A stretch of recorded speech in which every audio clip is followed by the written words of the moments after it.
Ky emision mundësohet nga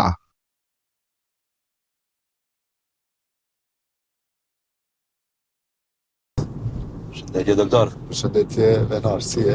Mirë. Kum thirë e 4 herësh, por nuk je mos si politikan. Thjesht si doktor edhe besoj se ke më shumë topësh si mjek se sa si politikan. Edhe nuk folim për politikë se o bo gërdi. Edhe ma interesant për ta zbukuru pa këtë gërdin, e po është një koment për aleancat, kur ishin të ashto për qanit e fundit. Shkruaj njoni 4 aleanca 100 denar, dhe më thonë me zbritje.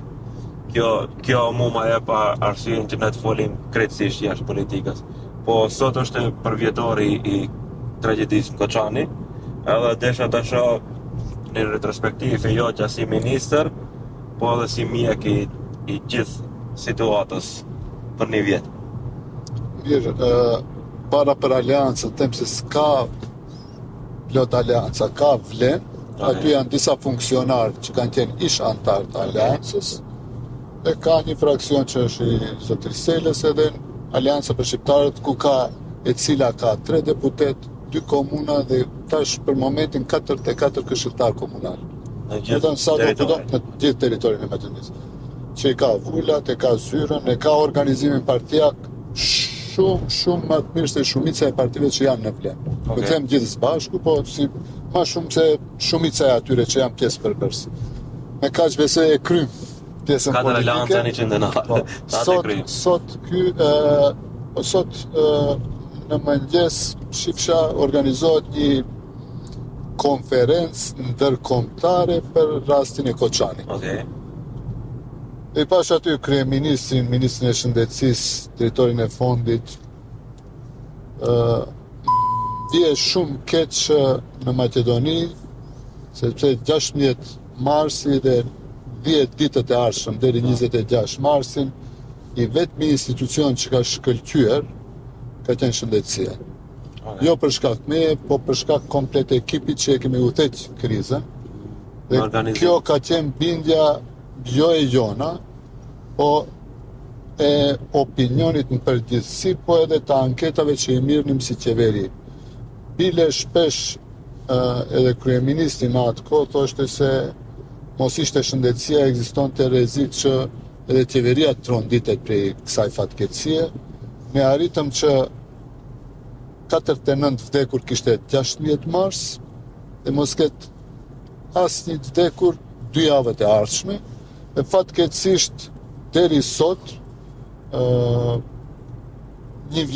pa 2 ditë 1 vjet prej rastit Koçanit, vetëm 4 kanë ndruar jetë prej tragjedisë që i shpëtuam. 115 njerëz u evakuan, dhe komplet ajo ka shkuar përmjet Ministrisë së Shëndetësisë, dhe mua më vije shumë keq që sot as kryeministri, as ministri aktual i shëndetësisë, as dikush prej atyre që mbajti fjalim sot, njëherë nuk e përmendi emrin e ministrit, e cili ishte personi kyç në ato momente fatkeqësie në Maqedoni, e cila fatmirësisht u menaxhua në mënyrën më të mirë të mundshme. Por sidoqoftë kështu e ka jeta. Unë jam shumë krenar, shumë krenar, që në ato momente kam qenë ministri i shëndetësisë dhe imagjinoj sot kishte Azir Aliu aty ministër, çfarë do kishte ndodhur. Edhe unë jam shumë krenar që me ekipin komplet, nuk e them asnjëherë vetë, arritëm të menaxhojmë me kaq sukses dhe në qoftë se nuk përmendin 3-4 njerëz, opinioni gjerë këtë patjetër se do ta mbajmë mend. Njerëzit mendoj se kanë mbamendje të gjatë, kështu që ja lëm njerëzve dhe Zotit. Absolut. Kjo është më e rëndësishme. Jemi në Ramazan, edhe është shumë e rëndësishme mënyra se si rrethohemi ne me njerëz, po tash nga prizmi i mjekut, tregom familja sa është e rëndësishme për shëndetin mendor. Një prej faktorëve kyç në shëndetin mendor është padyshim harmonia familjare dhe jeta së bashku me familjarët.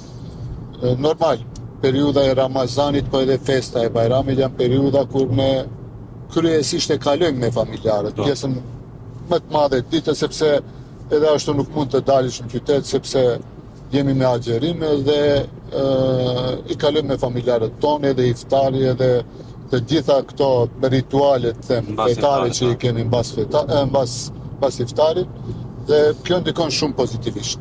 Normalisht një muaj njeri edhe duhet një periudhë më të gjatë ta kalojë me familjen dhe mendoj se kjo relakson çdo organizëm, tajon neurotransmiter të disponimit, sidomos dopaminën dhe serotoninën, të cilët i relaksojnë edhe muskujt, e freskojnë edhe trurin dhe ndikojnë shumë pozitivisht në shëndetin psikik tonin.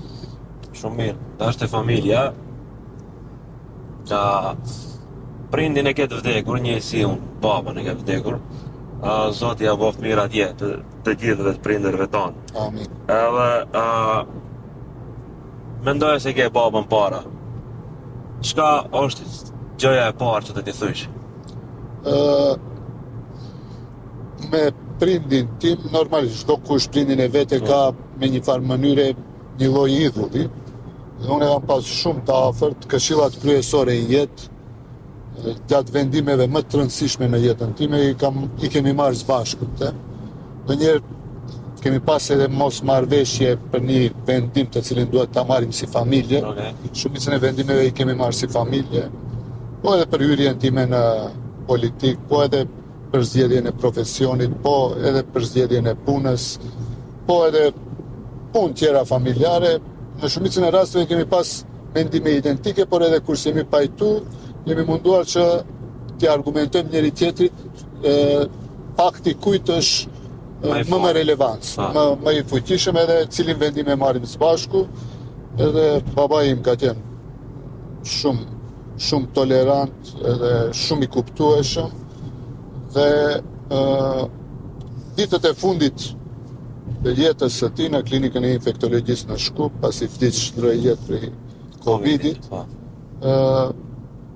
më kujtohet 3-4 ditë para se të ndrohen jetë, tha se ka do amanete ne i themi kështu, ka diçka që don të më thot, dhe të cilët për mua janë si postulate për jetën. Okay.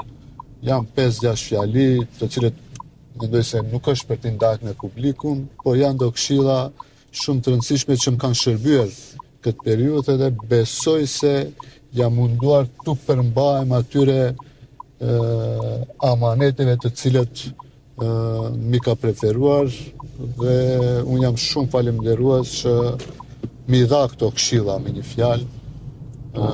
Do t'i thojë faleminderit. Absolut. Faleminderit për këshillat të cilët ishin shumë të rëndësishme për jetën e më të tjeshme time.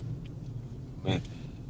Tash mendoj Arbenin fëmijë, a ka diçka që ke pas ëndër edhe nuk të realizu? Normal, çdo fëmijë ka plot. Nuk foli për PlayStation ose Nintendo në atë kohë. Jo. Përgjithësi jetë unë mendoj se nuk kam pas diçka që kam qenë fanatik që me patjetër duhet bëhet kjo edhe s'ka kompromis, por për shembull në rinin të hershme, flas në fëmijëri, jemi marrë shumë me sport. Po. Shumë jemi marrë me futboll, me basketball, me handball. E kemi luajtur aktivisht gjithë shokët e gjeneratës. Dhe atëherë apo nuk kishim PlayStation apo lojra tjera, apo kompjutera, apo smart telefona. Dhe kjo ishte ëndra jonë që me një ditë luajsh me një ekip profesional. Jo, atëherë ishte ëndër për ne për të luajt ekipa më e madhe e arritshme për ne ka qenë mund në Gostivari apo Teteksi, më afër apo Vardari, se s'kishte ekipa tjera, edhe pse tash kemi ekipa shqiptare të cilët kanë përparuar shumë. Domethënë, kjo mund të jetë një gjë që e kam ndesh shumë, apo kushte për trajnu në mënyrë më profesionale edhe futbollin edhe basketbollin. Spaku këto dy lojra unë mas shumë të e kam kaluar kohën si rinist. Futboll, nëse të luajshe çfarë pozite? Po kryesisht luajsha, unë kam luajt pjesën para, domethënë anën e gjatë, si sulmues. Dhe kemi qenë si grup i fëmijëve edhe rinizve relativisht kualitativ në atë gjenerat aty ku atëherë kur kemi mësuar në shkollë fillore dhe të mesme. Prej fëmije deri tash, më thonë deri këtë ditë kur realizojmë emisionin dhe deri kur do të jepet emisioni. Për çka do të kishe kërkuar falje vetes? Falje vetes se din kuptimi falje vetes, Përgjithësi. po kryesisht falje mund të jetë për gabimet që i kemi bërë. Unë për shembull overthinking, pse bëj shumë overthinking. Mendoj shumë. E lodhi Unë vetë. nuk mund të them se e lodhi veten, sepse çdo herë një vendim kur e sjelli, mendoj se e analizoj paraprakisht shumë, dhe mbasi ta sjelli vendimin, aty më kthim prapa s'ka, sepse edhe me menduar tepër për çështje të caktuara, mendoj se vetëm harxhohet koha, kohën nuk mund ta kthejmë pas për ta ndryshuar vendimin, po nuk kisha definu diçka, po gabime plot kemi pas e kam pas plot gabime gjatë jetës, sikur çdo njeri tjetër, dhe mund të jetë kjo që disa persona kanë ardhur në jetë je i dëshprum mi A zhgënjym je që pishman se i trajton, kanë zhgënjë njerëzit edhe ke liu?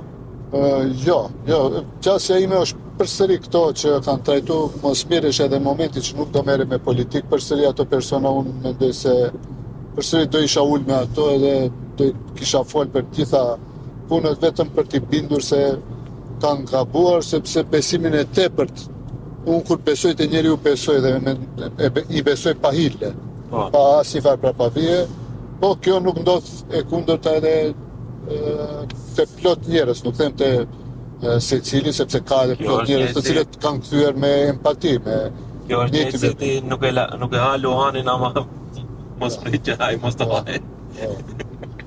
Thjesht është diçka kom mendu pyetjet të jenë më të thella dhe mënyrën të ndjerim diçka më ndryshe se për politik mo thuaj se për shkak punës ti di krejt deklaratat e mundshme prej 2014 se këndej. Mendoj se sot të përfundon debota edhe ke një telefonat të vetme që do ta bësh dikujt për t'i thonë diçka. Kë do ta kishe thirrë dhe çka do t'i kishe thonë? Familjen, pa dyshim. Ja, familjen nuk mund t'i thirrësh krejt Unë nuk mund të them se do t'i thirri krejt me njerë, po njerin prej antarëve të familjes në ngushtë flas. Okej. Ose shoqen, ose fëmijët, ose nanën. Këto, domethënë njerin prej këtyre me siguri, nuk them se Çfarë do t'i thoj? azë, këtu mbaron. Shkum. Po, Kry. A ke mendu dhe njerë dita më e lumtur e jetës tonë tek se do ta kem? po ka më shumë ditë lumtura në jetë të cilët i mbaj mend, për shembull lindja e fëmijëve është ditë jashtëzakonisht e lumtur. Dita e diplomimit është ditë jashtëzakonisht e veçantë. Mandej dita e mbrojtjes së temës së magjistraturës, dita e mbrojtjes së temës së doktoraturës, ditët e fitoreve në përzgjedhje dhe këto janë ditë të Një veçanta. dalloma?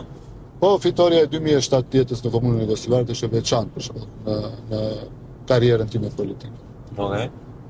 Ma e keqe, dita më e keqe? Ke vlerëson? Po tash për mua është humbja e babës, është dita më e keqe, edhe pse normal, sikur që ka plot ditë mira, ka edhe ditë të këqija, po në qoftë se diçka e veçoj, ai moment ka prek emocionalisht shumë, edhe pse baba ka ndruar jetën në 80 vjet, po për djalin baba çdo herë është një mbrojtje, është një mburoj, është diçka që i duhet vazhdimisht, edhe asnjëherë nuk është i vjetër. Po, jo mburoja e ushtarit është për herë.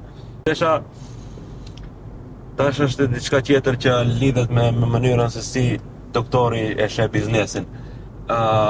Nëse të mendoje se një biznes do të ketë sukses 100%, cili do të ishte që do ta bëje më një herë tash? Unë për shembull i vetmi biznes që kam mendu, jo tash edhe më para, ka qenë një klinik private. Okej.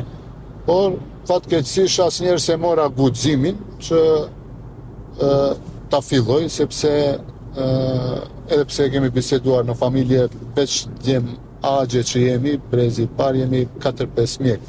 Ka pas iniciativa të atilla, këtë e flas para 8-9-10 vitesh, por shumica prej tyre tash edhe i kanë klinikat e veta private, po kishim një ide që ta bëjmë një poliklinik të përbashkët familjare, por fatkeqësisht nuk e realizuam asnjëherë.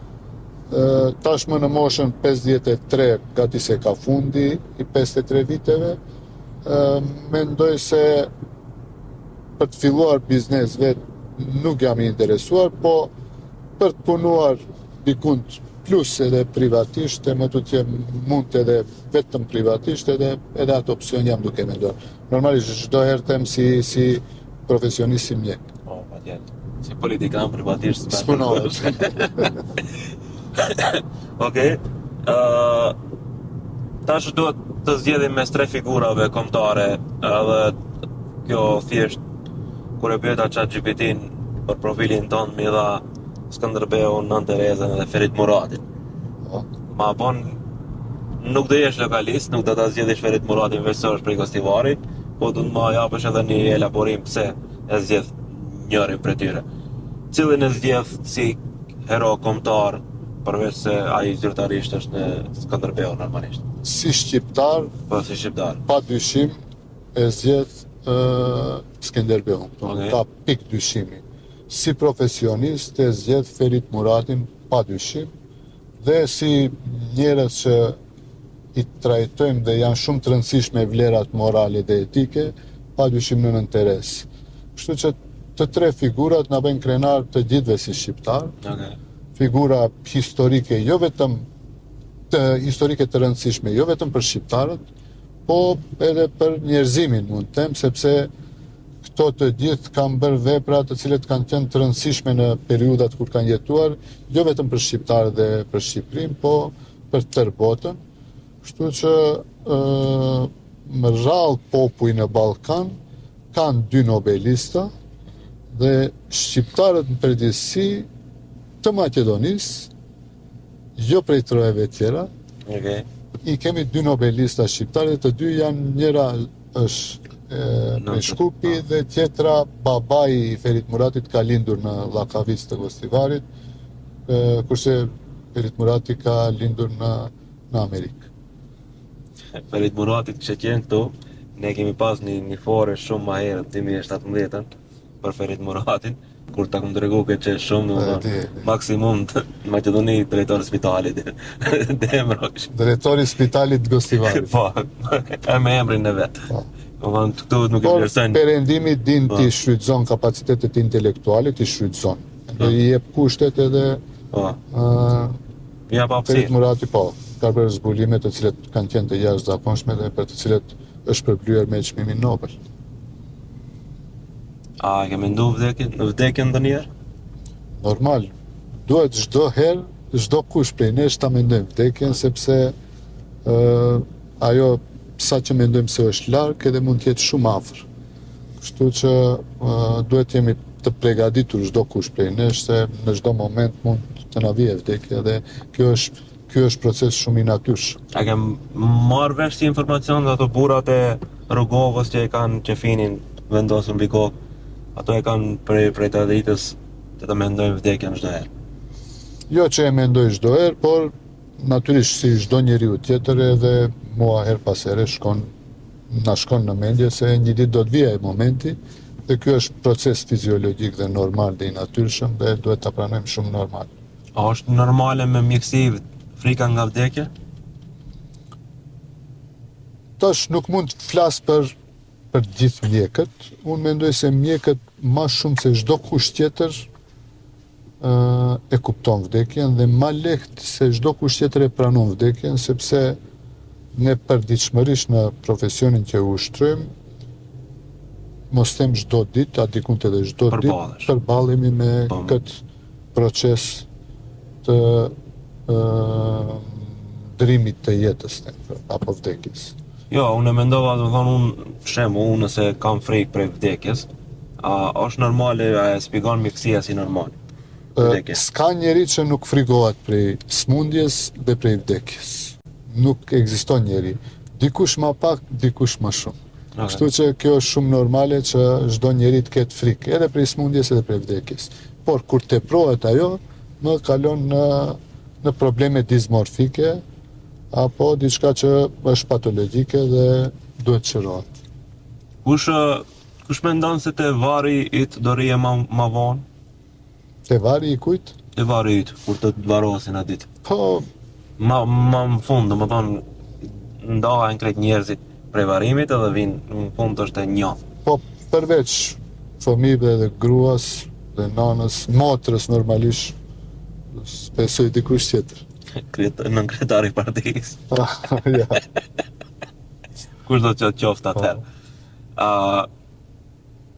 Folëm për vdekjen, po inshallah ke shëndet. Amin, Edhe- inshallah krejt kemi shëndet. Kështu që desha ta bëjmë një forme më ndryshe se e potencial edhe njerë na keni lodh me politikë. Edhe shpresoj se sa më gjatë do ngelimi pas zgjedhjes se me të vërtet edhe si gazetar po edhe si qytetar kemi lodh. Faleminderit shumë për kohën. Faleminderit shumë për mundësi. Ishte kënaqësi. Ky emision mundësohet nga